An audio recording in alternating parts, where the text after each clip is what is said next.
Assalamualaikum warahmatullahi wabarakatuh. Jagur Humas, kita jumpa lagi di siang hari ini untuk menjumpai Anda di podcast Humas Pemkab Tegal bersama Betu Muhan di siang hari ini.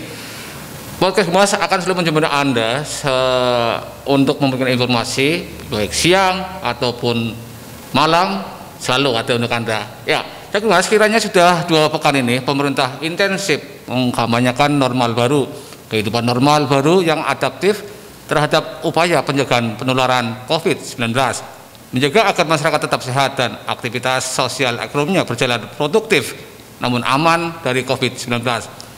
Inilah yang dimaksud sebagai masa transisi normal baru, sebuah tatanan di mana perilaku hidup bersih dan sehat atau PHBS yang aman dari COVID-19 menjadi budaya baru di masyarakat.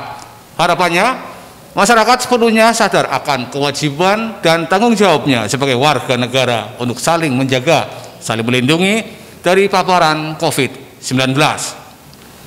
Namun, dalam perkembangannya ada anggapan yang keliru dari sebagian masyarakat kita yang menerjemahkan jika normal baru berarti sebuah bebas beraktivitas di luar rumah dan melonggarkan kehati-hatiannya pada protokol pencegahan COVID-19. Bahkan saat kasus COVID-19 ini semakin meningkat, masih ada saja masyarakat yang beranggapan jika COVID-19 tidaklah nyata. Bahkan ada yang menganggap jika ini adalah rekaan semata atau bagian dari sebuah konspirasi tingkat tinggi yang entah itu datangnya dari mana.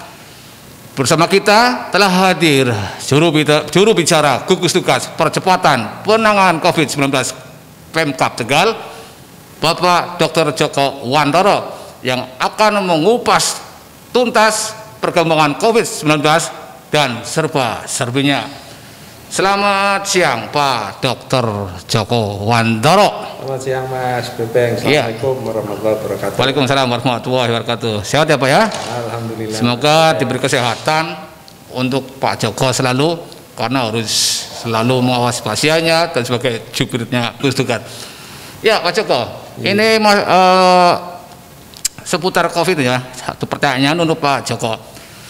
Pak Dokter, penambahan 5 kasus terakhir pasien COVID-19, jika dilihat dari riwayat perjalanannya, 3 orang teridentifikasi merupakan pelaku perjalanan dari zona merah atau wilayah epicentrum COVID-19, termasuk beberapa kasus sebelumnya yang awalnya juga berasal dari pelaku perjalanan yang pulang kampung sebelum maupun setelah Lebaran.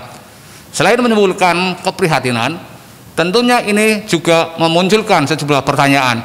Apakah pola pengawasan Joko Tonggo mulai longgar?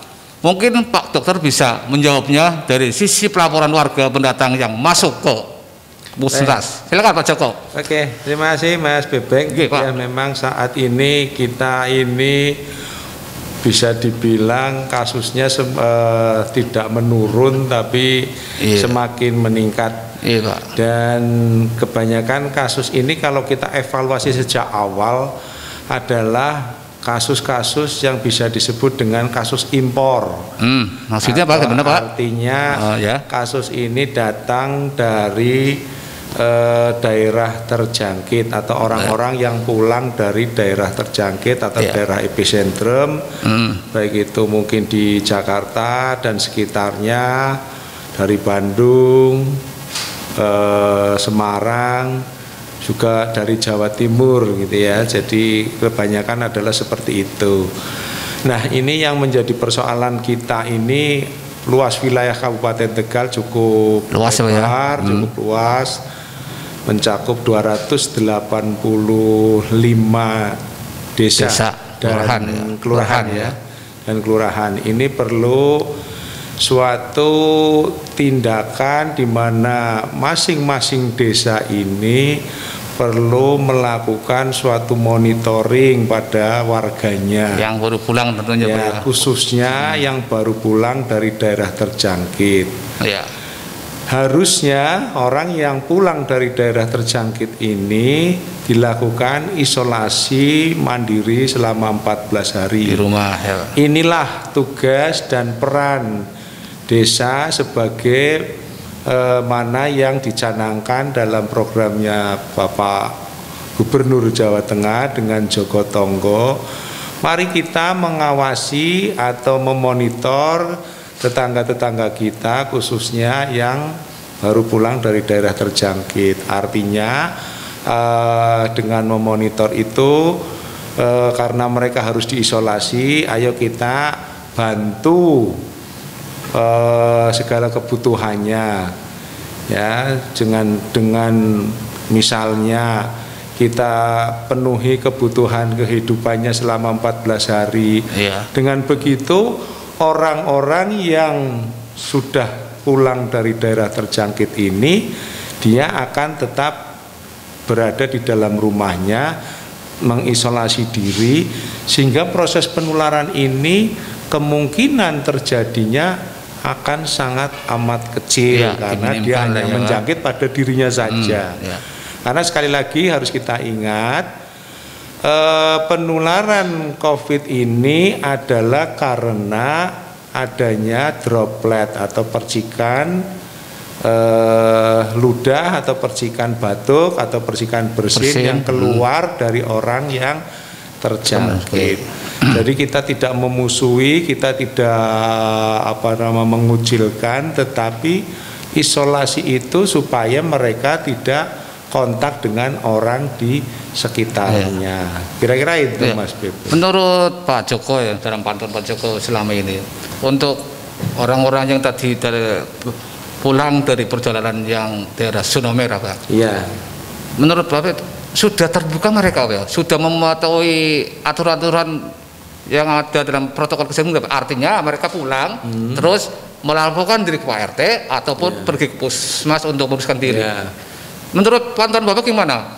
Ya memang ada sebagian masyarakat yang sudah memahami tentang protokol ini, tapi saya kalau melihat pantauan yang ada di kita itu juga sebagian dari mereka tidak memahami itu.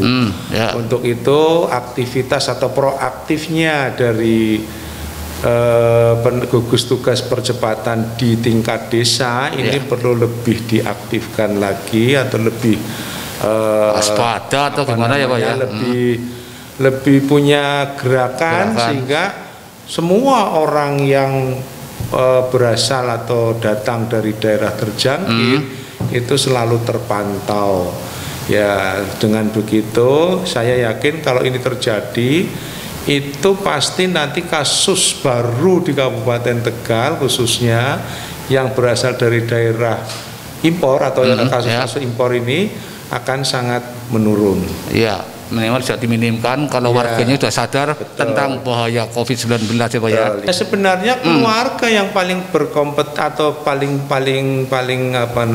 berkepentingan keluarga gitu tanggung jawab. Jadi misalnya seorang suami pulang dari Jakarta, ya ini istrinya yang harus melaporkan. Istrinya misalnya melaporkan ke Pak RT, Pak RT bisa melanjutkan ke desa atau ke puskesmas bahwa ada orang yang pulang dari daerah yang katakanlah daerah epicentrum penyebaran COVID. Nanti terus kemudian mereka tetangga-tetangga ini memonitor, memotivasi supaya orang yang baru pulang itu nggak usah kemana-mana, sementara dalam rumah saja. Di dalam rumah dulu, jangan ketemu dengan orang lain supaya tidak karena kita tidak tahu bahwa orang itu membawa virus atau tidak. Itu yang jadi persoalannya adalah itu. Oke Pak, pertanyaan yang berikutnya Pak ya. Jika melihat dari perkembangan data kasus pasien COVID-19 yang saat ini sedang menjalani perawatan, maka kita menjumpai ada satu orang pasien yang perawatannya dilakukan di rumah, tidak di rumah sakit, dan itu adalah pasien anak. Apakah memang demikian perlakuannya untuk perawatan pasien COVID-19 untuk anak? Sejauh mana perawatan itu diperkenankan untuk dilakukan di rumah? Lalu jika ada pasien dewasa, apakah juga boleh dilakukan perawatan di rumah jika memang lingkungan dan kondisi rumahnya memungkinkan, kondisi klinisnya baik? Jadi kan prinsipnya begini Mas Bebeng. Pasien COVID ini ada yang menunjukkan gejala, ada yang tidak menunjukkan gejala. pasien COVID yang menunjukkan gejala apalagi berat dan menunjukkan gejala sesak nafas atau ke arah pemberatan gitu ya, itu ya harus dirawat di rumah sakit. Tetapi kalau pasien itu tidak memiliki gejala, sebenarnya yang menyembuhkan dari kasusnya COVID itu sendiri itu kan imunnya sendiri. Jadi dari dalam kita dari dalam tubuhnya sendiri. Jadi kalau pasien itu tidak memiliki gejala yang sangat jelas atau mungkin sangat ringan saja, kalau rumahnya memungkinkan untuk melakukan isolasi dan yakin bahwa tidak akan ada proses transmisi di rumah, ya sebenarnya di rumah nggak apa-apa, ya apalagi kalau kasusnya pada kasus seorang anak, di mana seorang anak ini kalau diperbandingkan perawatan di rumah akan secara sosial psikologi akan jauh lebih baik, karena anak yang happy, yang fun gitu, memiliki daya tahan yang jauh lebih baik. Kalau di rumah sakit resikonya ya mungkin secara psikologis dia akan lebih tertekan. Kemudian resiko juga rumah sakit itu juga ada infeksi nosokomial.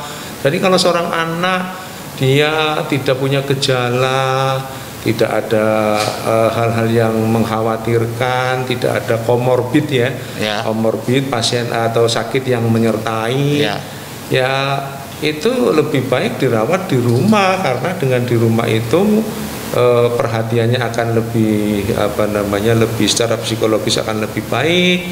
Kemudian sepanjang nanti gizinya diperhatikan, obat-obat yang mensupport juga diperhatikan. Saya kira itu lebih baik begitu. Dan ini juga kita tanyakan bahwa kepada ahlinya memang lebih baik dirawat di rumah. Pun juga dengan orang dewasa, analoginya bisa sama seperti kalau itu sepanjang rumahnya itu sepanjang rumahnya bisa untuk dan yakin bahwa orang ini patuh, tidak kemana-mana, dia diisolasi di kamarnya gitu kan, kebutuhannya dicukupi gitu ya, dia tidak kontak dengan orang lain ya saya kira sangat mungkin sekali. Yang ngerti masalah gini Pak, ada suatu keluarga yang satu rumah tapi dalamnya itu ada beberapa keluarga, anak pinak kebetulan ada yang salah satunya habis pulang dari Jakarta. Itu kan kalau isolasi di rumah, iyalah taruhnya orang yang baru pulang dari Jakarta umpamanya itu tetap dalam rumah, tapi kan anak-anaknya, ponakannya kan kemana-mana Pak juga, itu kepada nggak aman juga kalau itu Pak.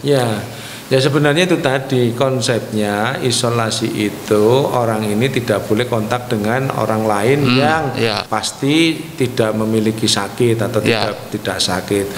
Nah ini yang susahnya itu.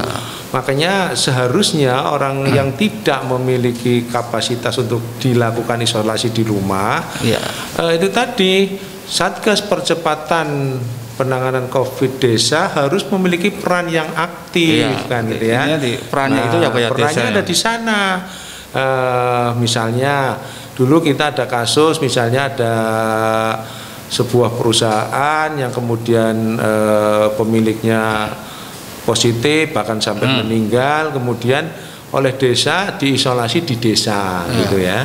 Ada sekian orang, ada 30 kalau nggak salah sekitar 35 diisolasi. Inilah peran-peran desa, peran-peran Jogotongo inilah yang diharapkan seperti ini. Desa mendukung, kemudian masyarakat juga ikut mendukung bagaimana agar mereka terisolasi selama 2 minggu itu. Pak, ini kan serumusnya itu biasa kita membaca itu masa inkubasi kan yang tertera itu 2-14 hari ya Pak ya? Ya itu protokol awal, memang kita meyakini bahwa isolasi itu adalah 2-14 hari. Namun perkembangan daripada penyakit COVID ini memang kita saat ini ibaratnya berperang melawan sesuatu yang sama sekali baru, belum bisa kita pelajari. Nggak kelihatan. Iya, ya selain tidak kelihatan sesuatu yang baru, masih gerayangan ya, apa ya? Masih belum bisa dipelajari secara detail, sehingga memang angka 2-14 hari ini memang masih menjadi patokan, tetapi tidak menutup kemungkinan bisa lebih dari 14 hari ya Pak ya? Itu. Ada contoh kasusnya Pak yang lebih dari 14 hari Pak? Ada beberapa, kalau kita amati misal ya, di Kabupaten Tegal sendiri ada suatu klaster yang kami dalam proses penyelidikan epidemiologi itu meyakini bahwa klaster ini berasal dari klaster Lembang. Iya, artinya klaster Lembang itu mereka adalah komunitas yang berkumpul dalam suatu komunitas yang ada kaitannya dengan kegiatan di Lembang. Termasuk keluarganya yang terkontak dengan yang bersangkutan itu kemudian menjadi positif, walaupun positifnya tidak dalam waktu 2-14 hari, karena ini kan sebuah seperti anak tangga. Yang satu mungkin sudah positif, kemudian di akhir penyembuhannya kan ketika dia terpapar kan belum tentu menunjukkan gejala sakit. Iya, benar. Setelah tidak menunjukkan gejala sakit, kemudian dia baru sampai betul-betul hilang sembuh itu katakanlah sampai 1 bulan. Iya. Nah, yang di hari-hari terakhir kemudian dia menularkan kepada orang lain, sementara dia sendiri nggak ketahuan. Ngerti bahwa itu ada bahwa virusnya. Dia sakit, gitu kan? Nah, baru yang tertular di dia itu yang tadi ternyata malah justru sakit. Nah, ini kan padahal kan itu klaster yang tadi Pak bilang yang Lembang itu kan katanya itu kabarnya itu akhir Maret ya Pak ya? Sekitar akhir Maret. Iya. Tapi gejalanya kan di sekitar bulan Mei. Lebih dari 14 hari. Iya, betul. Pertanyaan kita itu kira-kira virusnya itu dari Lembang apa dari perjalanan di jalan atau dari rumah ini Pak? Ya, kita nggak bisa memastikan dari mananya Mas, tapi kita. Tapi ada rumusnya Pak, 14 hari itu Pak. 14 hari itu kan menunjukkan gejala sakit. Iya. Tetapi virus ini itu tidak berarti 14 hari itu hilang, gitu kan? Jadi misalnya gini Mas Bebeng, katakanlah tertular dari Jakarta, gitu kan? Iya. Hari ini pulang.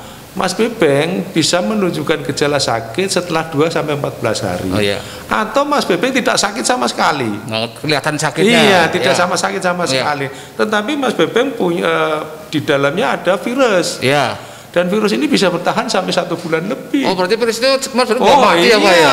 Masih tetap hidup Pak? Itu. Walaupun jadi 2-14 hari itu adalah masa istilahnya masa inkubasi. Gitu ya. Masuknya. Sampai menunjukkan gejala itu ya. Selama 14 hari itu nggak mati berarti Pak? Iya, setelah bukan terus kemudian langsung mati virusnya. Lah matinya virus itu berapa hari Pak dalam tubuh Pak? Memang ada belum banyak ada teori yang pasti bahwa itu pasti mati, karena gini, beberapa kasus gini, varian kasus. Saya punya kasus bayi ya atau balita ya sampai 1 bulan.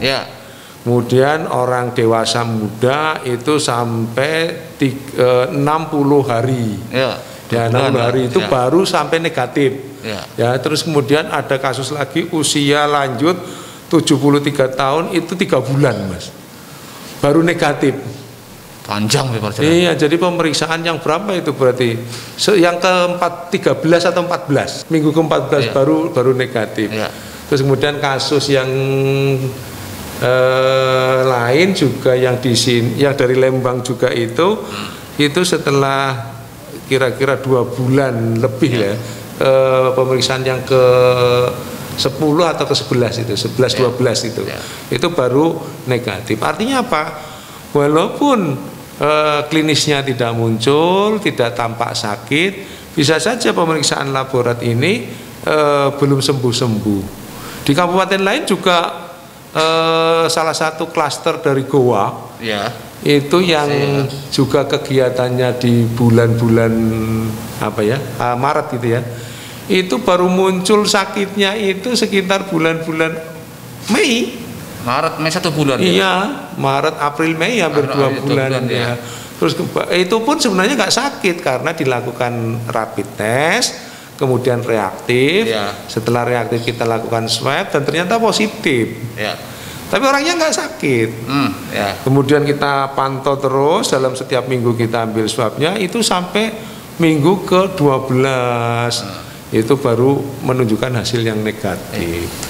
Kalau percepatan untuk memutus penularan COVID ini Pak ya, kan harus ada tes cepat atau rapid test ya Pak ya. Tes cepat. Iya, rapid test ya Pak. Rapid test. Ya, untuk kemampuan ya, untuk yang ada Kabupaten Tegal. Kira-kira kemampuannya berapa ya Pak untuk mendeteksi virus dari sejumlah penduduk yang ada di Kabupaten Tegal Pak? Sebenarnya rapid test itu sangat sederhana Mas. Ya. Jadi kita hanya membutuhkan material untuk rapid test atau RDT itu ya, materialnya banyak mereknya yang kita punya. Tergantung kita miliki jumlahnya. Saat ini kita sedang melaju pada pemeriksaan rapid test, sekarang sekitar 4.000 orang sudah kita rapid Mas. Sudah ya Pak ya? Sudah 4.000 orang, jadi kita itu targetnya nanti kita akan sampai pada angka 10.000 lah. 10.000 rapid itu test. Alatnya sudah sejumlah itu Pak, 10.000 Pak, sudah ada. Nanti sebentar lagi insya Allah akan ada dropping dari provinsi. Kemarin sudah dijanjikan untuk pemeriksaan rapid. Saat ini kita sudah sampai pada angka 4.000-an untuk rapid test. Padahal jumlah penduduk kabupaten kan 1,5 juta. Pimen kita nandangannya Pak. Jumlahnya alat rapid test segitu Pak. Artinya gini, kita tidak mungkin melakukan pemeriksaan semua penduduk. Menyeluruh ya, semua penduduk. Kita targetnya adalah sekitar dalam 1 juta penduduk itu kira-kira 5.000 sampel aja sampel. Jadi kita nggak mungkin melakukan semua penduduk kita lakukan rapid test karena ya di samping keterbatasan jumlah rapid testnya tentu akan memakan biaya yang cukup besar gitu. Jadi kita nganjurin dari pemerintah Kabupaten Tegal, mungkinkah untuk membeli itu alat rapid test sendiri? Kalau dihitung-hitung, Mas Bebeng coba bisa hitung, satu rapid test itu harganya 250 Mas. Ribu Pak. Iya. Kali 1,5 juta, berapa kira-kira jadi? Pak. Itu nanti tapi persoalan sebenarnya bukan itu. Keterbatasan rapid test itu juga menjadi kendala tersendiri karena kita ini kan tidak hanya Kabupaten Tegal Mas. Penduduknya kan se-Indonesia artinya. Kalau kita bicara NKRI artinya berapa sekarang penduduk Indonesia? Sekitar 250 juta gitu ya. Segitu banyak 250 juta harus di rapid test kan rasanya memang tidak mungkin. Tidak mungkin untuk dites semuanya sebenarnya. Ya. Berikutnya ya Pak ya. Masih terkait dengan penanganan pasien anak nih Pak. Apakah betul jika ada teori atau asumsi yang mengatakan tidak pernah ada penularan COVID-19 dari anak ke orang dewasa sehingga orang tua bisa merawat anaknya yang terpapar COVID-19 dengan aman? Lalu bagaimana dengan penularan anak? Penularan dari anak ke anak, bagaimana juga peluangnya Pak? Ya tadi seperti saya sampaikan, sebenarnya persoalannya adalah bukan proses penularan, tetapi kepada bagaimana pengelolaan anak itu lebih pada kondisi psikologis anak gitu ya. Kalau secara teori belum ada pasti ya tentang proses penularan. Sangat memungkinkan saja kalau anak menular ke anak atau ke orang dewasa. Tetapi ketika tadi secara kita perhitungkan lebih menguntungkan dirawat di rumah daripada dirawat di rumah sakit, karena tadi berbagai faktor dan salah satunya adalah karena tidak memiliki gejala, ya perawatan di rumah itu lebih baik. Tetapi yang melakukan perawatan tetap harus safety ya, harus menjaga keamanannya. Yaitu tetap penggunaan masker, terus kemudian physical distancing, kemudian isolasinya juga dengan kamar yang terpisah. Artinya ya di rumah jangan terus kemudian tidur bersama gitu ya. Ya harus terpisah dengan kamar-kamar yang terpisah bagi yang positif sehingga jauh lebih aman gitu ya. Jauh lebih aman dan lebih terjaga bagi yang merawat gitu. Berarti nggak ada teorinya Pak? Ya teorinya sih bahwa sangat mungkin dari anak tidak menular ke orang dewasa. Nggak ada teorinya Pak ya? enggak. Jadi ini kemarin kita tanyakan ke IDAI bahwa tidak ada teori seperti itu. Tetap hati-hati walaupun ya tetap harus dalam proses kehati-hatian. Jadi mungkin saja kalau terjadi proses penularan sangat mungkin. Di masa transisi ini jelang pemberlakuan normal baru, banyak aspek yang kiranya perlu menjadi perhatian. Salah satunya adalah status kesehatan masyarakat. Ya. Pada sebuah wilayah yang diklarifikasikan dalam bentuk zonasi seperti merah, oranye, kuning, dan hijau sebagai pertimbangan para pengambil kebijakan untuk melonggarkan ataupun mengetatkan kegiatan di masyarakat. Sebenarnya apa yang dimaksud dengan zonasi tersebut? Apa aja yang menjadi kriteria dan penentuan zonasi ini di tingkat kedalamannya sampai sejauh apa? Skala kabupaten, kecamatan, atau desa atau kelurahan, Pak? Ya. Jadi gini Mas, jadi kita zonasi itu adalah untuk menunjukkan suatu daerah di mana tingkat transmisi itu terjadi, artinya gitu ya. Gampangannya kalau di daerah di mana warnanya merah itu artinya di sana ada transmisi, proses penularan, proses penularan dari orang ke orang karena COVID itu sampai sekarang tidak ada bukti penularan dari hewan ke manusia, tetapi lebih banyak dari manusia ke manusia. Nah, kalau yang merah itu artinya zona ini proses transmisinya terjadi. Kalau yang hijau itu tidak ada proses transmisi di sana. Sudah aman. Iya, artinya aman itu. Jangan sampai meletus pada hijaunya loh, Pak. Gitu. Jadi merah lagi. Artinya aman itu bukan berarti tidak mungkin gitu ya. Bukan berarti tidak mungkin. Ya siapa sih yang bisa memastikan bahwa seseorang yang tadi tidak punya gejala kemudian tidak pergi ke zona hijau kan gitu ya. Iya. Pasti ada interaksi. Pasti ada interaksi sehingga kita jangan terlalu euforia tentang sebuah zona. Kemudiannya berlebihan. Iya, terus kemudian nggak pakai masker, kemudian tidak melaksanakan physical distance, kemudian tidak melakukan cuci tangan. Itu jangan sampai terjadi seperti itu karena kita tidak bisa yakin dan menjamin. Misalnya begini, suatu kecamatan kita posisikan sebagai daerah merah, sebelahnya daerah hijau. Siapa sih yang memastikan bahwa orang yang ada di daerah merah tidak pergi ke daerah hijau? Gitu kan? Tidak ada. Ya bahkan di skop yang lebih luas di antar kabupaten. Katakanlah kita dengan kabupaten kota tetangga, gitu kan? Siapa sih yang bisa menjamin bahwa orang Slawi atau orang Kabupaten tidak pergi ke sana dan sebaliknya kan gitu. Jadi kita tetap harus jangan berpedoman pada pewarnaan zona daerah itu untuk melakukan suatu pakai masker atau tidak gitu ya. Jadi ya tetap kita ini masa transisi itu artinya semoga nanti menjadi semakin berkurang. Tapi sampai sekarang kita ketahui bahwa kasus ini kan belum menurun. Belum, Pak, ya. Indonesia secara keseluruhan juga kasusnya belum menunjukkan penurunan grafik. Kemarin agak menurun. Ya kemarin agak menurun ya 1000 sebelumnya 800 ya kemarin 800 kemarin sampai 1000 lebih gitu ya. Itu ya moga-moga nanti kita turun terus kasus baru-barunya ini artinya sudah puncaknya sudah terjadi. Kabupaten Tegal sendiri ya sampai sekarang puncaknya belum kelihatan gitu ya.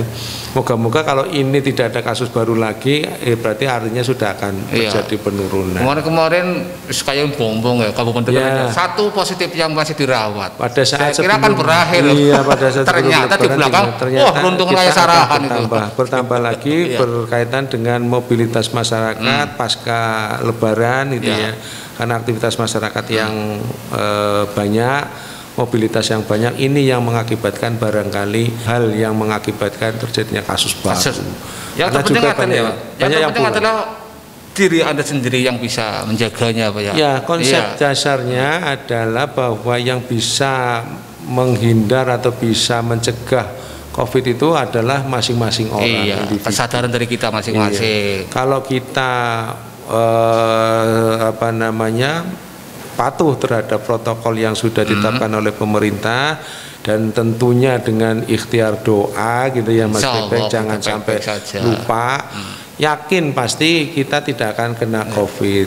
Tapi jangan terus kemudian pasrah. Bongkok ya Pak. Dikiranya normal wis anyar ya, boleh bebas. Artinya new normal itu kita normal tetapi dalam kondisi yang berbeda dengan normal pada zaman sebelum ada COVID. Jadi kita normal yang sekarang itu ya saya sama Mas Bebeng harus pakai masker ketika ngobrol. Salaman ya salaman ya hanya begini.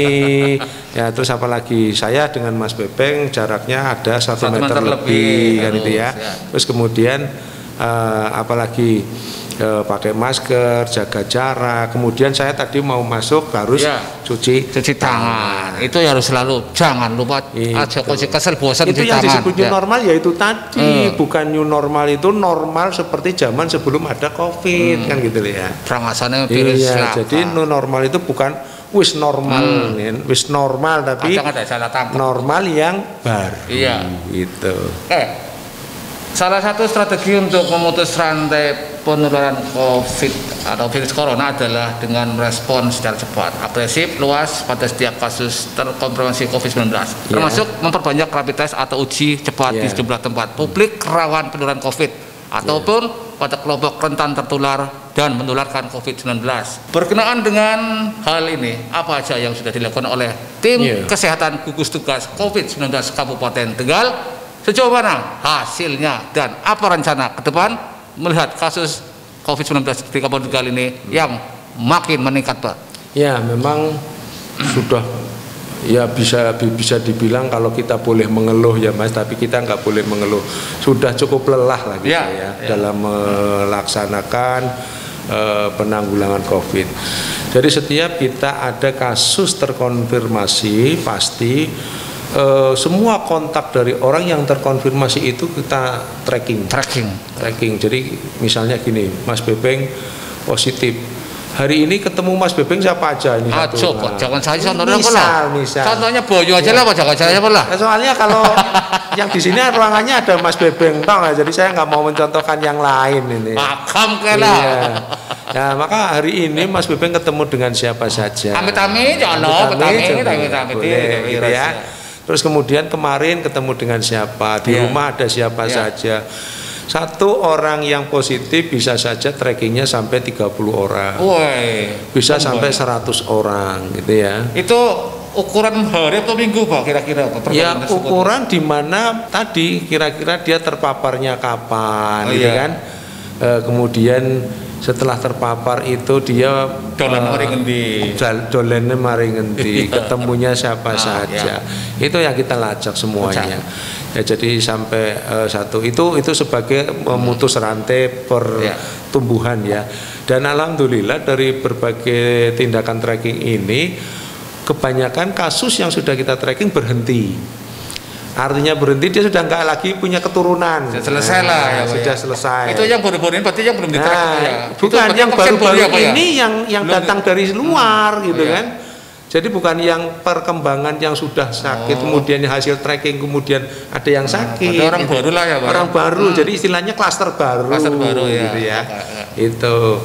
Jadi klaster baru datang ternyata membawa dari luar gitu ya. Kalau yang sudah sakit kita tracking istilahnya kita potong gitu ya. Ya, sudah selesai.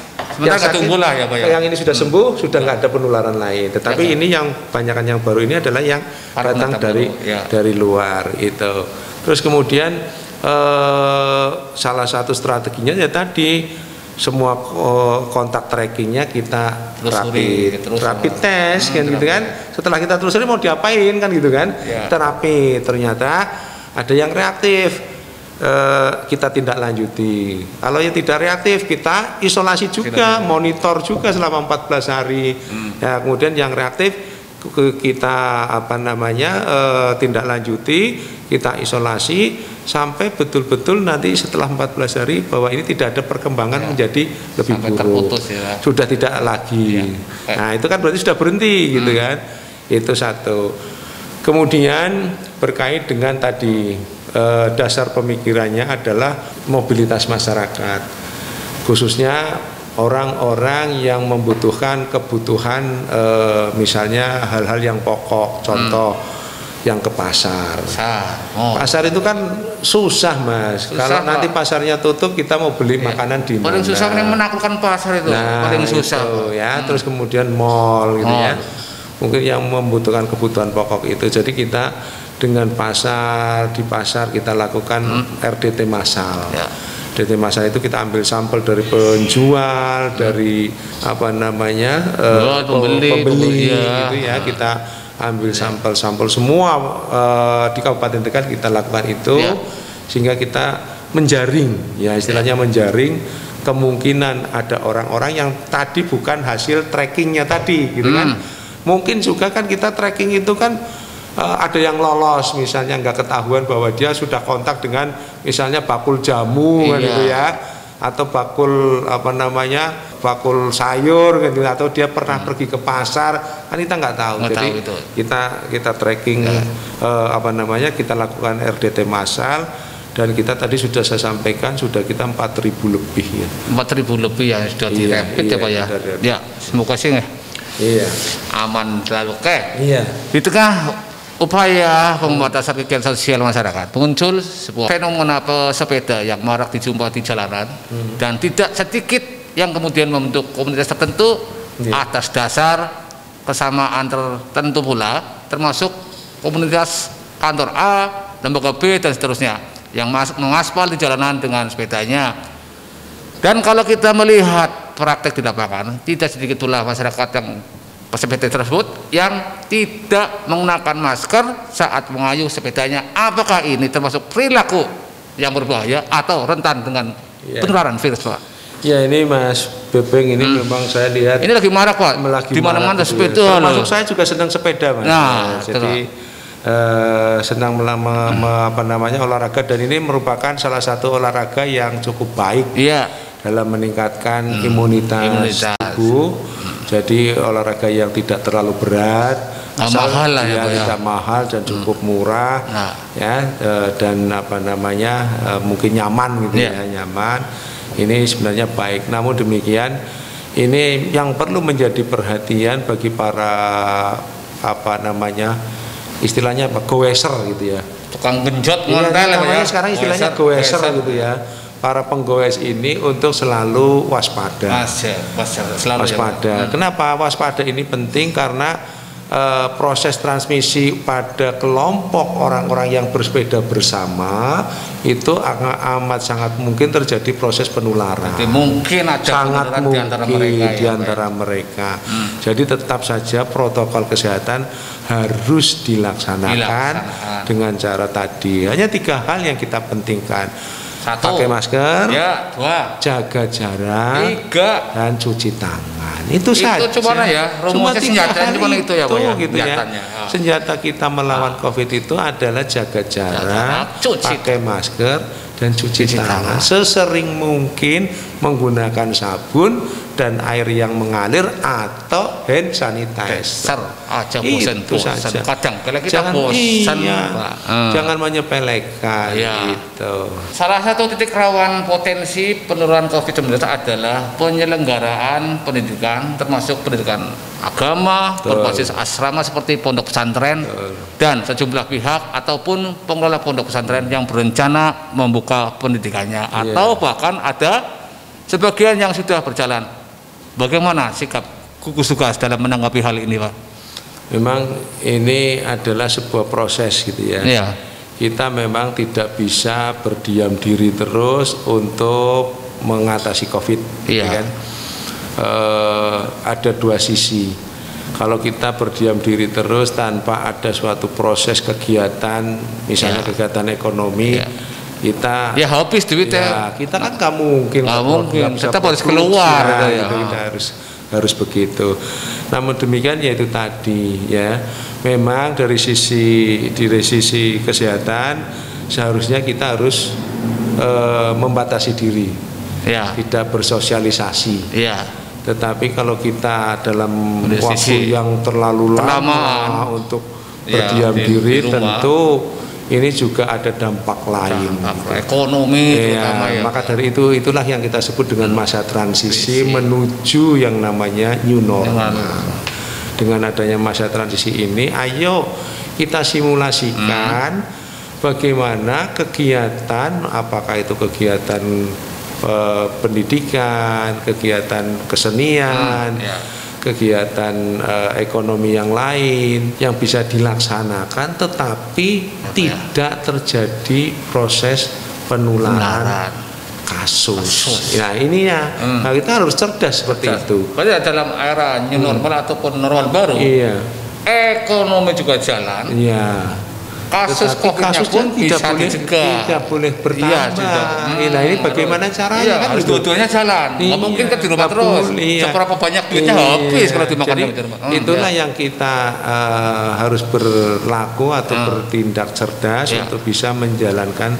Ya memang pro kontra selalu ada. Tetapi ayo kita bijak bagaimana keduanya kita bisa atasi, bisa berjalan bersama. Intinya itu. Oke, Pak. Akhir-akhir ini jika kita mengamati kondisi di lapangan, mulai kita rasakan masyarakat yang tidak patuh bahkan abai terhadap protokol kesehatan, termasuk komentar publik di media sosial. Tidak sedikit yang menyampaikan kejenuhannya dengan situasi yang tidak tentu ujungnya ini. Bahkan mulai ada menganggap jika COVID-19 bukanlah ancaman nyata. Kasus COVID-19 tidak berbahaya dan menganggapnya seperti flu biasa. Atau paling tidak hanya berbahaya bagi penyandang penyakit penyerta ataupun komorbid. Lebih ekstrim lagi jika kasus COVID-19 ini adalah rekaan pemerintah. Penetapan kasus status PDP dan COVID-19 itu buatan belaka karena setiap orang yang sakit dan periksa di rumah sakit dengan mudahnya ditetapkan statusnya sebagai PDP. Bagaimana Pak Dokter menanggapi kondisi seperti ini Pak Dokter? Ya ini memang cobalah diperhatikan. Kasus COVID ini kan tidak hanya terjadi di Kabupaten Tegal, apalagi di Indonesia kan juga tidak. Ini kan kasus yang dunia. Artinya masa iya sih orang sak dunia itu bodoh semua kan gitu ya. Ini bukan rekaan belaka. Nah, dibuat rekaan semua ya, bahwa ini adalah nyata ada, bahwa ini adalah nyata ada. Buktinya bahwa angka kematian juga kita lihat lah ya. Saat ini bahkan tenaga kesehatan atau dokter yang lebih spesifik itu sudah ada 40 orang yang meninggal karena COVID. Betul bahwa COVID ini terutama yang meninggal ini adalah orang-orang dengan punya komorbid atau orang-orang yang punya faktor resiko yang rentan lah katakanlah. Tetapi kalau kita terus kemudian yang sehat-sehat atau yang katakanlah yang kuat-kuat gitu ya, yang punya imun yang kuat kemudian tidak menjaga diri, dia kan nanti bisa menulari. Iya, tetap. Kan iya, Mas Bebeng seandainya Mas Bebeng adalah orang yang sangat kuat, kemudian tidak sakit gitu ya, tapi tetap membawa virus gitu kan Mas Bebeng menulari. Nanti sampai di rumah Mas Bebeng ketemu orang tua, betul kan? Ketemu keponakan gitu kan, yang masih balita ya. Padahal itu sangat berisiko. Apakah Mas Bebeng tidak kasihan dengan orang-orang yang resikonya berat. Di samping itu juga tidak ada bahwa kalau kita lihat kasus di Kabupaten Tegal, kasus pada usia-usia produktif itu juga banyak ya. Jadi tidak muda itu pasti kuat. Tidak selalu orang yang masih muda itu adalah orang yang kuat. Ternyata ada yang meninggal di usia yang masih umur jauh sembuh juga ada ya. Iya, jadi ada yang yang kasusnya masih muda sakit dan meninggal juga ada, gitu ya. Yang usia lanjut sembuh juga ada, gitu ya. Tetap hati-hatilah. Siapapun bisa terkena COVID-19. Dia tidak pandang bulu ya. Tadi saya sampaikan tenaga kesehatan cukup banyak yang sudah terpapar itu baru itu contoh. Bukan rekaan belaka. Bukan rekaan dan itu nggak mungkin direka-reka ya. Kalau misalnya ada dokter sampai meninggal karena COVID bukan reka-reka. Ya kan artinya memang nyata. Siapa sih kalau memang reka-reka masa mau? Belum ya. Sebagai tumbal reka-reka tersebut pasti enggak. Jadi tolonglah menjadi sebuah perhatian dan kesadaran masyarakat bahwa ini adalah nyata. Ini adalah kita nyata, ada persoalan, ada musuh yang tidak kelihatan yang harus kita lawan atau kita hadapi, yaitu dengan 3 cara tadi. Dengan tiga cara, cuci tangan pakai sabun dengan air mengalir, atau kalau enggak kita dapatkan itu pakai hand sanitizer, kemudian pakai masker, dan kemudian jaga jarak. Sudah itu kok. Cuman sederhana itu. Iya, sederhana itu, insya Allah nanti di samping tentu sebagai umat beragama, umat beriman, ya selalu berdoa. Aja ngeyel, bibir celaka. Iya, jangan. Sampean kudu rasakan nasi ya. Aja rumangsa wis gak, istilahnya wong Tegal apa itu? Aja jumawa. Aja gagahan gitu ya. Sehebat apapun kalau sudah kena virus ya bisa saja. Bisa aja gitu. kemana? Ya. Ke dalam lah ya. Iya, itu. Aja sok gagahan. Cepet takilan loh. Iya, cepet takilan. Bahwa virus memang ada, bukan hanya rekaan. Itu bukan konspirasi nasional, ya. Bukan apa-apa istilahnya politis ya, bukan apapun, tapi ini betul-betul real masalah kesehatan. Kalau konspirasi mungkin hanya di Indonesia, Amerika berjatuhan ribuan orang. Ya sekarang kasus di Amerika sudah berapa ribuan orang meninggal. Hampir 3 juta ya kasusnya sudah 3 juta. Itu kan luar biasa. 3 juta itu nek Kabupaten Tegal. Itu contoh nyata bahwa virus itu memang ada. Iya. Jadi dan angka kematiannya sudah sekitar 250.000 gitu ya. 250. Jadi kuburan massal. Itu kan begitu banyaknya masa dianggap sebagai sebuah tidak nyata. Ya alhamdulillah di Kabupaten Tegal saat ini hanya ada 31 kasus gitu ya. Ya, semoga berhenti di sini. Ya, semoga ini tidak tambah lagi. Kita sudah berupaya ya dengan tenaga-tenaga kita, dengan sumber daya yang ada di kita agar berhenti. Tidak menambah lagi kasus baru. Kemudian kita menjadi daerah yang aman, tetapi jangan terus kemudian kalau sudah dari daerah yang aman masyarakatnya sembrono lagi, gitu kan? Itu. Oke Pak. Iya. Jika virus COVID-19 ini belum ada vaksinnya atau belum ada obatnya, nyatanya tidak sedikit dari pasien COVID-19 yang kemudian sembuh. Lalu kesembuhan ini ditentukan oleh faktor apa Pak? Obat atau suplemen atau apa saja yang diberikan kepada pasien COVID-19 selama menjalani perawatan di rumah sakit? Apakah faktor psikis juga berpengaruh, Pak? Ya, jadi gini, tadi kan sudah awal juga sampaikan bahwa daya tahan tubuh itu sangat berperan penting dalam proses penyembuhan kasus COVID. Ya, intinya kan itu imun tubuh kita itu yang sangat penting. Tetapi tentu kalau ada gejala-gejala lain yang menyertai, kita tidak terus kemudian tinggal diam kan gitu. Ya, bahkan sampai pada kasus-kasus yang berat sekarang ini harus pengobatan dengan menggunakan istilahnya serum ya. Jadi serum itu darahnya orang yang sudah sembuh itu mengandung antibodi. Betul, udah pernah itu. Iya, dan ini menjadi protokol yang paling akhir pada kasus-kasus yang berat gitu ya. Darahnya orang yang sembuh ya. Jadi orang-orang sudah sembuh, betul-betul sembuh dan sudah tidak ada virus, dia mengandung antibodi untuk melawan virus ini dan diambil untuk menjadi pengobatan bagi orang yang sakitnya berat. Itu. Kabarnya juga di Indonesia sudah ada obat untuk ini ya Pak? Untuk virus COVID itu yang ini sekarang yang beredar di masyarakat dengan dexamethasone ya. Katanya dexamethasone sebenarnya tidak serta-merta begitu. Jadi dexamethasone itu adalah obat golongan kortikosteroid ya, atau golongan steroid dan banyak steroid yang lain yang termasuk obat keras lah ya, dan itu tidak sembarangan orang boleh meminum. Dan pada kasus-kasus COVID itu sendiri sebenarnya tidak semua kasus dapat sembuh dengan kortikosteroid atau dengan dexamethasone. Itu pada kasus di mana terjadi pemasangan ventilator atau kasus-kasus yang berat itu sangat membantu bagi proses apa istilahnya melewati masa kritis lah gitu ya. Dan memang secara statistik ada orang yang diberikan dexamethasone ada yang lebih baik gitu, ada yang membaik kan gitu. Jadi itu bukan obatnya. Jadi kalau ini kan virus itu obatnya ya antivirus itu. Obat yang diberikan ya semuanya suportif ya, obat-obat untuk mendukung supaya tidak terjadi kerusakan dalam tubuh seseorang. Misalnya tadi panas, ya dia harus diberikan obat turun panas. Dia ada infeksi tambahan, misalnya ada infeksi bakteri, ya dia harus diberi antibiotik. Sementara obat itu ya Pak ya? Iya, sementara ya.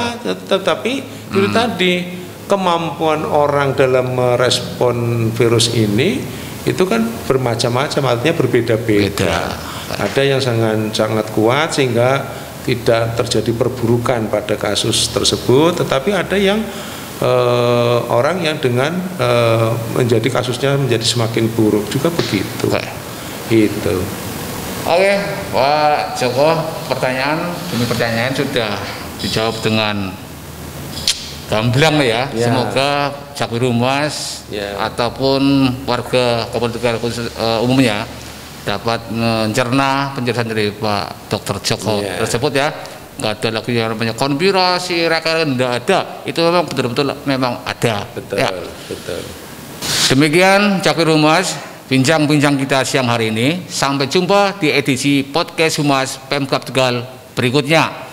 Loken esi orang percaya karo COVID-19 kuwi anak. Loken esi pan sakar dewek. Orang melas karo tenaga medis, tenaga kesehatan. Orang melas karo sadulur dewek sing gampang meriang. Kaya bocah balita karo wong tua, orang melas karo kanca putri dewek. Yuk gagian patuhi protokol kesehatan kanggo keselamatane sampean lan awake dewek kabeh. Sing ora percaya COVID-19 kuwi laka aja komuter bae delengen nang rumah sakit wis kakeh korbane termasuk dokter karo perawate. Siapa lagi yang bisa menjaga diri kita dari sakit kalau bukan diri kita sendiri? Saya Bebe Mohan, Pelita Kualitia. Assalamualaikum warahmatullahi wabarakatuh.